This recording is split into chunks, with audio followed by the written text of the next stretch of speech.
Watertown Arrows softball coach Elli Stevenson joins us. And, coach, before we talk about this year, let's talk about last year. How did fall ball go last year? Last year, for our varsity team, we came out and I believe we lost our opening game in the state tournament, but then we won the next one. Um, Realistically, that was kind of our goal going into the tournament. We were like, we need to get a win. We knew we could beat some of the teams that were there. We probably were not a top contender. We have a lot of young girls on the team, and we still do this year as well. And so we did make that goal. We got that second win. So that was great. I honestly can't remember what place we got in the end. Now that you're asking me, but I do remember that that's kind of what we had set going into the state tournament, is that we knew we weren't going to go over going into that tournament. Well, let's talk about this year. Talk about some of those kids on that varsity team that we're going to be hearing more about this year. Mm-hmm. So we have four seniors that are playing this year. Um, Three of them are from Watertown, and then there's one she goes to Florence Henry. All of them played for me last year as well, so they're all returning, which is great. It makes it a lot easier because there's a lot of girls out there and not as many coaches. And so it's nice when we have those upperclassmen coming back and knowing what is expected, so that some of those drills go a little bit more smoothly, and everyone can kind of they can stay off my nerves a little bit when when they're going around and doing what they're supposed to be doing. But all four of them played for me on the varsity team last year. The one thing that we're going to look for more is to our juniors and for pitching. Emmy Berglund and Macy Ingraham, they've also both been playing for me for a long time, and even before I took over the program. They're going to be doing a bulk of the pitching for us on the varsity roster. And that one thing, Emmy Berglund probably is a familiar name, but she doesn't do a whole lot of pitching like in the school ball season. And so the first practice, I was like, I hope you learn to like pitching again, because you're going to be doing a lot of it this season.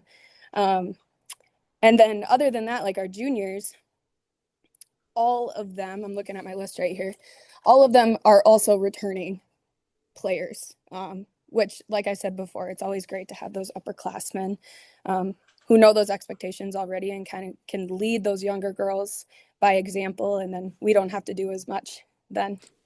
Do you think you have a good mix of kind of upperclassmen and lowerclassmen this year? Um, yeah, we do have a pretty good mix. We have a pretty big like sophomore class, and some of those girls like they're going to kind of bounce back and forth. We'll actually end up having two JV teams, and we've had that for a couple years now. And so some of them are going to be kind of going back and forth between that JV1 and JV2, and then also some varsity time as well. Our younger girls, a lot of them, they were either on that JV2 and or like the middle school program last year.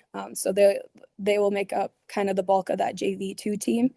Um, but on that varsity JV1 side, it's going to be mostly upperclassmen there. Well, let's talk about pitching. You talked a little bit about that. How's your pitching going to be this year?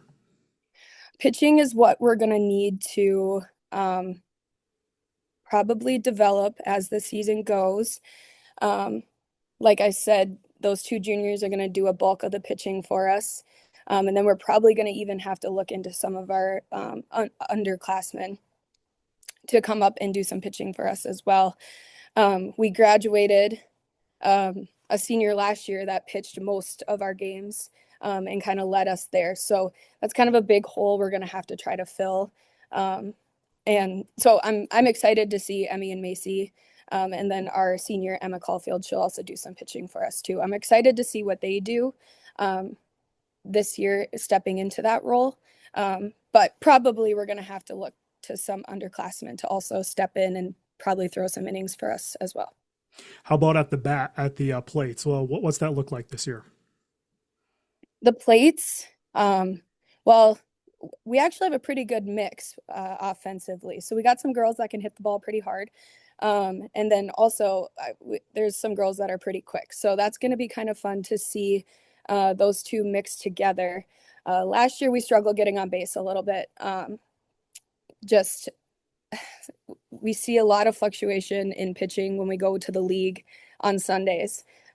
There's some girls that can really throw the ball pretty hard, and then the next game it kind of dies off a little bit. So we struggled to adjust with that speed. So we tried a lot of small ball, we tried a lot of bunting, and so I'm excited to see those girls that played last year develop from that and put the ball in play a little bit more so that we can use that speed and we can use that power to be able to put more runs on the board. Well, we talked about the varsity program. How about the under program, JV1, JV2? What do those teams look like this year? I'm excited for our JV programs this year. Um, Especially our JV team or JV2 team kind of has been a project the last couple years. Um, just it's like simply numbers wise. We've been having to pull up a lot of middle schoolers to come play on that JV2 team just to fill all the rosters and make sure everybody's getting playing time and that they're getting their reps in. But this year with that JV2 team, like I said, it's going to be a lot of like ninth and 10th graders and a lot of them that have been playing for a couple of years. So um, every year the JV2 team gets the spiel of like, you're going to get better. This is good competition. You're a lot younger than those girls. Like, just get better the next day just because they're playing against a lot of girls that are a lot older than them. But this year, I think we're going to have, just with age and maturity, both of our JV teams are going to be able to compete with a lot of those other JV teams that we'll see in Sioux Falls. Now, I didn't know a whole lot about fall ball until recently. Um, since the sanctioning of softball, I know the whole aspect of fall ball has really kind of gone off in a different direction. Can you kind of tell us a little bit what's the difference between playing in the fall and playing in that sanctioned season in the spring? The best way I've learned to describe it, because we're not a school team, and we're not even really a travel team. It's kind of like um,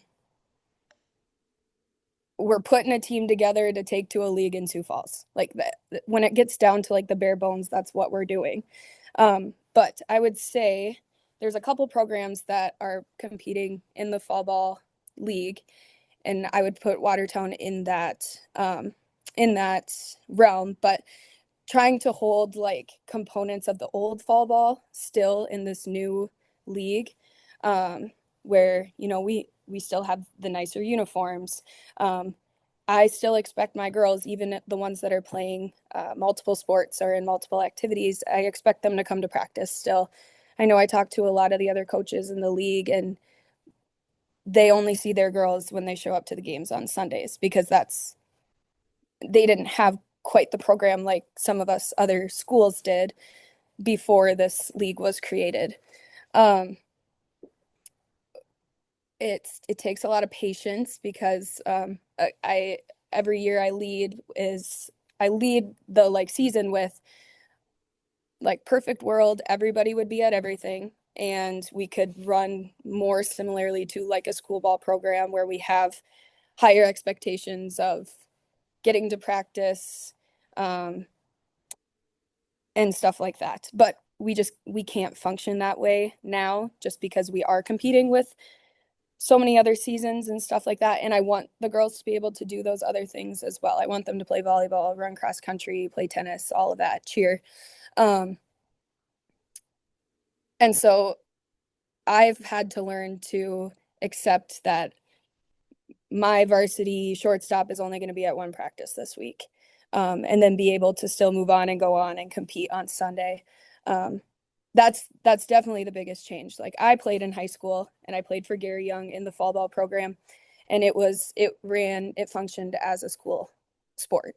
Like it was club. And so we had all the same training rules, we had all the same expectations of practice and games and all of that. And that's the piece where we have to be flexible and we have to um, like negotiate with the players and everything else they are juggling in the fall.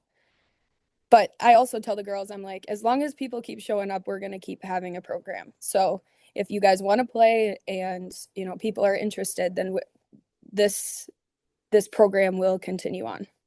And I suppose it helps too. Watertown's very much a softball town, so a lot of girls, yeah, they want to play softball, don't Yeah, and even more so, like this year, I had 14 sixth graders come out, and that has not happened in the last like they? 3 years that I've been coaching. And we will actually have three middle school teams, which has also never happened. So it's really cool seeing those like young girls coming out, and it's also nice because a lot of them have been playing. Like this isn't their first go at softball, so we have girls showing up who know how to pitch. We have girls showing up who can hit the ball, and so it just makes it more competitive and more fun, and we can go and compete more, especially with those like Sioux Falls schools and stuff like that when we go down to the league.